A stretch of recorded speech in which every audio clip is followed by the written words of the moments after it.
Kaget. Tiba-tiba Suzuki nampilin XB di IMS 2026 ya. Ini langsung jadi mata gua langsung ke sini seret. Karena ini mobil buat domestic marketnya Jepang aja. Jadi dia nggak dijual di negara lain dan ini mobil Jepang banget. Jadi dia bukan Kei-car, dia lebih gede daripada Kei-car. Nih, yang bikin Jepang sekali itu, jing jing. Jadi bangku tengahnya ini bisa kita majuin, bisa kita mundurin ya. Dan dia juga bisa recline, dibikin tegak juga gitu. Jadi kalau misalkan kita mau bawa barang banyak gitu ya, ini bisa diratain, bisa dimajuin lagi, biar rata. Cakep kan? Nah ini biasanya mobil-mobil kayak gini tuh kayak ada Delica Mini, juga ada Honda N-Box atau semacamnya. Nah ini pesaingnya si mobil-mobil yang gue sebutin tadi gitu. Jadi kok gue kaget tiba-tiba dari sini. Jadi konon katanya mobil itu lagi di display. Nah mereka tuh lagi studi.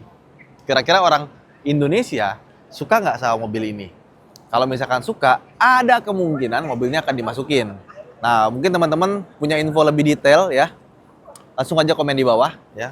Gue ada info juga tapi takut salah. Nanti kalian kecewa lagi. Sekarang kita bahas dari bagian depannya dulu. Jadi, dia tuh sebenarnya mobil boxy, tapi kelihatan kayak crossover atau kayak SUV. Kayak Jimny kecil lah, tapi nggak Jimny juga gitu. Matanya mirip Changan Lumin, mata ngantuk ya. Jadi kayak baru bangun tidur ya. Sama di pinggir ini ada LED yang bisa nyala. Kalau nyala lucu. Sama tengahnya ada proyektor, ada LED juga. Ini lampu sein, sama ini ada fog lamp-nya. Dan kebetulan XB ini walaupun kecil, tapi dia fiturnya banyak. Ya. Bisa kalian lihat nih, ada kamera 360-nya. Depan ada kamera di bagian sini. Terus di sini juga ada parking sensor di bagian depan, sama dia ada kamera di bagian atas. Nah, kameranya ini kan buat ADAS, tapi kan karena di Jepang itu negara yang ada saljunya 4 musim gitu kan, jadi kameranya bagian kacanya ini ada heaternya. Jadi kalau misalkan ngembun atau hujan, nah kamera tetap bersih, ADAS-nya tetap bisa nyala. Dia sudah lengkap dengan adaptive cruise control dan lane keeping assist. Jadi bukan mobil murahan, fiturnya lengkap. Udah gitu grillnya ya, gue suka ya. Gue pikir ini tuh warna hitam, ternyata dia tuh kayak mirror finish gitu, tapi gelap. Jadi bisa kelihatan tuh, cakep desainnya. Apalagi warna hijau gini tuh kayak beda, lain daripada yang lain. Nah, terus untuk velgnya, mirip kayak velgnya Ignis. Apa jangan-jangan sama ya? Dan ukurannya kecil. Dia 175/65 R15 aja, bukan R16 atau 17. Ada tulisannya hybrid karena dia pakai mesin 1200 cc mild hybrid. Jadi bukan hybrid beneran, tapi mild hybrid. Nah di atasnya, biasanya kan mobil-mobil itu atasnya black top ya. Dia tuh warnanya abu-abu satin gitu ya. Nah untuk bagian depannya, ini pakai doff plastik nih. Jadi pilar depannya ini dibikin tegak ya, kayak Jimny gitu. Dan ini tuh masih jadi kesatuan sama body gitu. Jadi kayak ada over fendernya gitu sampai ke belakang, pakai chrome ya. Dan desain belakangnya, coba ke belakang. Mirip apa yuk? Mirip Ion UT kan, tapi sebenarnya duluan si XB, baru Ion UT. Nah, bagasinya, ini gue suka banget. Gue cuma kurang suka bagian handle pintunya aja nih, nggak dibikin clean ya. Kalau dibikin clean pasti lebih keren lagi. Ya, ini kita buka. Wih. Bagasinya nggak gede, kecil ya. Ini juga di cover plastik, bagus. Tapi seperti yang gue bilang tadi, kalau kita butuh bagasi lebih gede, gampang. Tinggal kita majuin aja. Jadi gede. Terus kalau kita pengen bikin rata lantai, itu juga gampang. Tinggal kita giniin aja. Set. Hup. Bisa rata lantai langsung. Dan ini plastiknya. Nah, kalau kita buka, kita majuin tuh. Ada storage ekstra tuh, gede banget. Ya. Cakep. Jadi gue seneng mobil-mobil Jepang gitu yang bener-bener JDM. Itu mereka tuh bikin storage tuh pinter-pinter. Ya. Kalau kita merasa kurang juga, tenang. Ada bagasi lagi gede, ada tulisan XX-nya ya. Jadi bisa kita buka. Terus kalau misalkan kita butuh ban serep, tinggal kita angkat. Nah di sini tuh, ini sebenarnya bisa buat ban serep, tapi karena ini mobil display, jadi belum ada ban serepnya. Kita taruh lagi. Nah terus di sini ada lubang. Ini buat naruh aksesoris ya. Jadi nanti copot, bisa kita tempel berbagai macam aksesoris. Nah ini lampu, ya, warnanya kuning, masih biasa. Dan di sini ada colokan buat 12 volt. Sama dia juga ada tuh. Bolt size M6. Kita buka, bisa nempelin sesuatu. Sekarang kita tutup saja. Interiornya cakep juga. Jadi nggak cuma eksteriornya, interiornya kita lihat yuk sekarang. Nah, sekarang kita masuk ke dalam interiornya. Seperti yang gue bilang tadi, nggak cuma depannya, belakangnya yang cakep, tapi interior juga cakep ya. Ini kalau kita lihat ya, ini tuh tipikal kei car banget gitu. Banyak storage-nya, multifungsi, dan yang gue seneng adalah tombolnya pun juga banyak. Nah, jadi kita bahas dulu dari desainnya ya. Jadi desainnya tuh dia garis-garis gitu.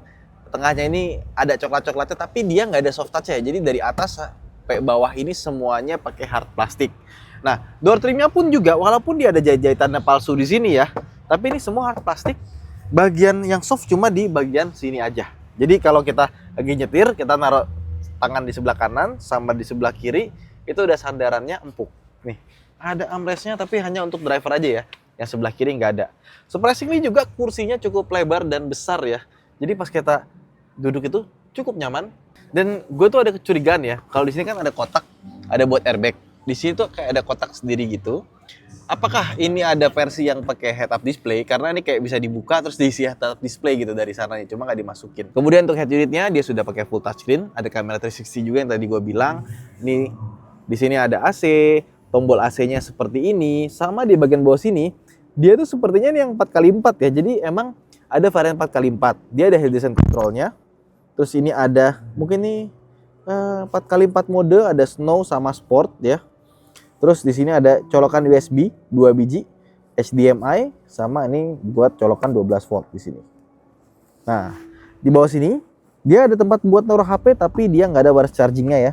Sama ini ada apa nih? Kayak ada semacam apa ini? Mungkin untuk parfum. Kayak naruh California Sense gitu di sini. Ada electronic parking brake, auto hold, sama ada pemanas kursi. Bagian sininya kosong, nggak ada kompartemen sama sekali. Mungkin bisa kita pakai buat naruh tas ya. Ini kalau misalkan, oh ini juga bolong nih. Bisa buat naruh-naruh sesuatu juga di bagian sininya. Ya, jadi kayak dibikin floating tapi nanggung ya. Nah di sini juga ada tempat penyimpanan. Ini nggak ada cup holder dan ada, oke ini buat storage ya. Tapi nggak soft opening. Speedometer dia sudah full digital ya.